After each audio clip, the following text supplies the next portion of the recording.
सो जी महाराज कहते ऋषियों, संसार के अंदर 5 प्रकार के शिवलिंगों की पूजा होती है। नोट कर लेना कॉपी में। पहले शिवलिंग का नाम है स्वयंभू शिवलिंग, दूसरे शिवलिंग का नाम है बिंदु शिवलिंग, और तीसरे शिवलिंग का नाम है प्रतिष्ठित शिवलिंग, और चौथे शिवलिंग का नाम है चर शिवलिंग, और 5वें शिवलिंग का नाम है गुरु शिवलिंग। पहला शिवलिंग है स्वयंभू शिवलिंग, जिसके नाम से ही हमें पता है। स्वयं मानी खुद, भू मानी भूमि पृथ्वी।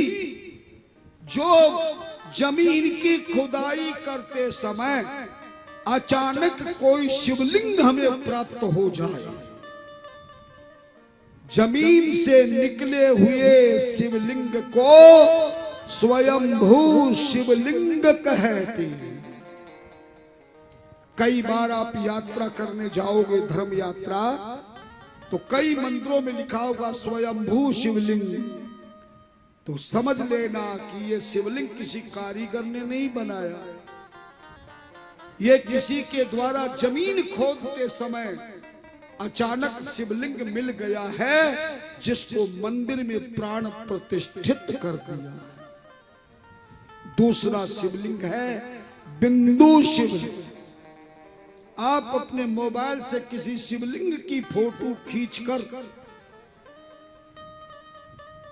या आप कोई ड्राइंग जानता हो तो ड्राइंग से, रंगोली से जमीन पर या किसी कागज पर या किसी दीवार पर पेंट से जो शिवलिंग का चित्र दिखाई देता है, अर्थात जो भी शिवलिंग कहीं का भी हो, जो तस्वीर में, फोटो में हमें दिखाई देता है, या रंग से बना हुआ चौकियों पर दिखाई देता है, या चांदी, पीतल, तांबे के पत्र पर अंकित किया हुआ जो भी शिवलिंग यंत्र हैं, ये सारे शिवलिंग बिंदु शिवलिंग कहलाते हैं।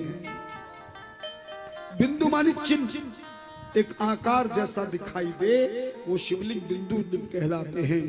और तीसरा शिवलिंग है प्रतिष्ठित शिवलिंग। एक कारीगर के द्वारा पारे का शिवलिंग, स्फटिक का शिवलिंग, पत्थर का शिवलिंग, चांदी का शिवलिंग, जो कारीगर शिवलिंग तैयार करता है और उस शिवलिंग को किसी धर्मात्मा के द्वारा शिव मंदिर बनाकर ब्राह्मण विद्वानों के द्वारा विधिवत जो शिवलिंग का मंदिर में प्राण प्रतिष्ठा करा के जो शिवलिंग स्थापित किया जाता है, ऐसे शिवलिंग को प्रतिष्ठित शिवलिंग कहते हैं। और चौथा शिवलिंग है चर शिवलिंग।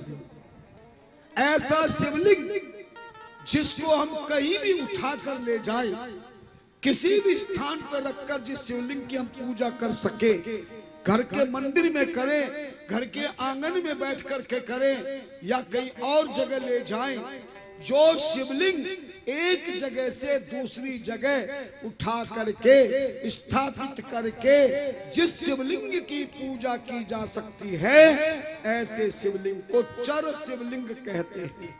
चर मानी चलने वाला। और अंतिम में है गुरु शिवलिंग।